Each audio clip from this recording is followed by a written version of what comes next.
Hello, my dear children. Today we are going to read the fifth poem of our course book, The School Boy. So, the school boy in this poem is not a happy child. ये खुश नहीं है यहाँ जो लड़का है. अब ये खुश क्यों नहीं है? क्या रीज़न है कि वो अनहैप्पी है? So, let's read this poem and find out about it. See, this is the first paragraph of our poem. First, let me read it for you. I love to rise in a summer morn when the birds sing on every tree. The distant huntsman winds his horn and the skylark sings with me. Oh, what sweet company. So, let me first tell you the meaning. जो I है यहाँ पे वो है poet William Blake and morn का मतलब है यहाँ पे मॉर्निंग. डिस्टेंट मीन्स फार या दूर. हंट्समैन का मतलब है हंटर. स्काईलार्क आपको पता होगा a kind of bird. So the boy likes the morning. यहाँ लड़का क्या कह रहा है? I love to rise in summer morning. He likes to get up in summer morning. He is very happy to see the birds, the trees and all the natural things. दूर से आती हुई शिकारी के हॉर्न की आवाज़ उसे बहुत अच्छी लगती है. देखो वो कह रहा है the distant huntsman winds his horn. जब उसके हॉर्न की आवाज़ आती है मुझे बहुत अच्छा लगता है. He wants to sing with the skylark. वो चाहता है उनके साथ गाना खेलना. He finds the company of nature very sweet. उसे प्रकृति अपनी दोस्त जैसी लगती है. तभी देखो वो कहता है o what sweet company. Right. But to go to school in a summer morn, o it drives all joy away. Under a cruel eye outworn, the little ones spend the day in sighing and dismay. तो first para में बच्चे ने बताया कि उसे कैसे morning बहुत पसंद है, नेचुरल चीज़ें देखना. बट यहाँ ये बता रहा है उसकी मॉर्निंग कैसी जाती है. हिज मॉर्निंग आवर्स पास अनहैप्पीली. उसकी सारी खुशी जो है वो ख़त्म हो जाती है जब उसे स्कूल जाना पड़ता है. ही says that in school he is under strict supervision of teachers. लिखा है ना क्रूअल आई आउटवोन. क्रूअल आई यहाँ पे है टीचर्स का strict control. And outworn means tired. यानी वो टीचर्स के जो वो सुपरविजन है, जो स्ट्रिक्टनेस है, उसे बहुत थक जाता है. It makes him tired. The little one spend the day in sighing and dismay. Sighing का मतलब breathe out and dismay means sadness. All the little children who are in school, जो छोटे छोटे बच्चे होते हैं, they spend their day in a sad mood as they have no other option. उनके पास और कोई चारा नहीं है सिवाय स्कूल में बैठे रहने के. जो चार दीवारी में वो कैद होते हैं स्कूल में, the child doesn't like it.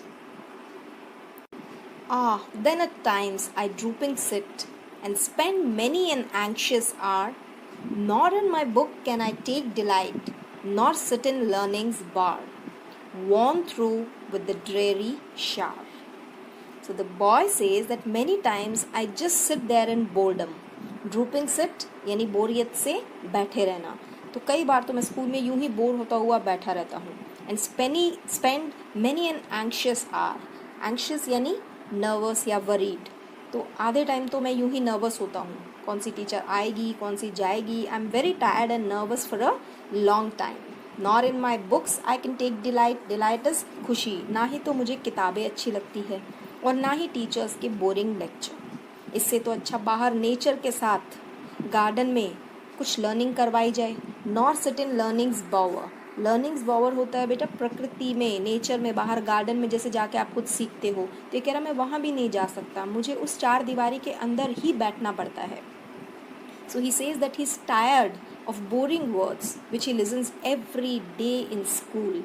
One is tired and dreary is boring and shower is which is not interesting. यानी जो बोरिंग से अनइंटरेस्टिंग से डायलॉग्स मुझे रोज़ सुनने को मिलते हैं वो मुझे बिल्कुल अच्छे नहीं लगते हैं. इससे बढ़िया तो ये कि मुझे नेचर में ले जाया जाए और वहाँ पे कुछ सिखाया जाए. How can the bird that is born for joy sit in a cage and सिंग.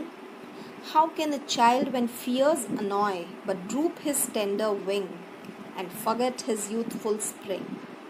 सो इस पैराग्राफ में he says that how can a bird be happy in a cage. अगर किसी पक्षी को कैद कर दिया जाए पिंजरे में तो क्या वो खुश रह सकता है? नहीं ना. It is born free and when it is free it sings happily. और अगर उसे पिंजरे में कैद कर लो तो वो खुश तो नहीं रहेगा, वो हैप्पी सॉन्ग्स तो नहीं गाएगा. सेम वे जो बच्चा डर में, स्ट्रिक्टनेस में, बंदिशों में रहेगा वो कैसे खुश रहेगा? He can not enjoy his childhood. That is youthful spring. Youthful spring यहाँ पे बचपन को कहा गया है. एंड ड्रूप का मतलब होता है बेंड. सो यहाँ पे बच्चा अपने आप को उस पक्षी से कंपेयर कर रहा है जो कि पिंजरे में कैद है, क्योंकि पक्षी पिंजरे में कैद है और बच्चा स्कूल में कैद है. O father and mother, if buds are nibbed and blossoms blown away, and if the tender plants are stripped of their joy in the springing day by sorrow and care's dismay, how shall the summer arise in joy or the summer fruits appear? So here the boy is asking his parents that if the plants are plucked, यहाँ पे देखिए आप लिखा हुआ है nibbed, इसका मतलब होता है कट, एंड स्ट्रिप्ड यानी प्लग्ड, तोड़ना, काटना. सो वो अपने माता पिता से पूछ रहा है कि अगर बर्ड्स को निप कर दिया जाए, खिलती हुई कलियों को अगर तोड़ दिया जाए, एंड ब्लॉसम्स ब्लोन अवे, उनको खिलने से पहले ही उनको नष्ट कर दिया जाए, उनको डिस्ट्रॉय कर दिया जाए, of their joy in the springing day, उनकी खुशी से उन्हें वंचित कर दिया जाए, सो क्या होगा? They'll be very sad. They'll not bear any fruits nor any flowers. जब आप उसे पहले ही तोड़ दोगे तो कहाँ उसमें फ्रूट आएंगे और कहाँ उसमें फ्लावर्स आएंगे. Same way how can a child grow happily in such a strict atmosphere. बिना फूलों के खिले बिना कुछ भी संसार में खूबसूरत नहीं लगेगा, फ्रूट्स नहीं आएंगे समर में. सो उसी तरह से अगर बच्चों का बचपन उन्हें नहीं दिया जाएगा तो किस तरह से वो खुश रहेंगे? ये बच्चा अपने पेरेंट्स से सवाल पूछ रहा है. चलिए बच्चों, अब इस पोएम की समरी पढ़ लेते हैं so that we recap whatever we have learned. The boy loves to wake up to see the summer mornings. The sound of the birds singing and the huntsman's horn are both pleasant. It seemed to him as if the skylark was singing with him. All of this was such a sweet company to him. First paragraph में बच्चा जो है बहुत happy है ना, बहुत खुश है, उसे कंपनी बहुत अच्छी लग रही है. The school, however, took away with it the joy that summer mornings carried. The little boys spent their days in utter despair under the threat of the teacher's presence. He would spend his days in anxiety, getting pleasure neither in books nor in lecture. तो second paragraph में हम देखते हैं कि बच्चा school जाके और वहाँ प्रेशर में जो फोर्स उस पर किया जाता है या जो प्रेशराइज किया जाता है उसको, उसमें कितना अनहैप्पी है, उस कंडीशन में कितना दुखी है वो. The boy stresses upon the fact that freedom is so necessary during childhood. A bird who is put in a cage cannot sing, for it derives joy from his freedom. Similarly, a child is like a caged bird who is in constant fear and cannot enjoy his time. जिस तरह पक्षी पिंजरे में बंद रह के दुखी है, उसी तरह बच्चा भी, उसको जब बंदिशों में, बेड़ियों में, पढ़ाई में या स्कूल में जैसे भी उसको बांधा गया है, he is also not happy. The boy addresses the parents, trying to explain them that just like spring is meaningless without flowers, similarly, childhood is meaningless without freedom. By nipping the birds before they blossom, they would make the world an unpleasant place. अगर हम सभी फूलों को पहले तोड़ देंगे, है ना, कट कर देंगे, तो फिर दुनिया सुंदर जगह नहीं होगी. उसी तरह बचपन को भी तोड़ना मरोड़ना नहीं चाहिए. We should let them live happily. In such conditions, how would they derive happiness associated with summer and spring? The joy of childhood makes a person remember that phase for a long time. Lifetime के लिए हमें याद रहता है ये कि हमारा बचपन कैसा बीता. The world is a sorrowful place without happy childhood.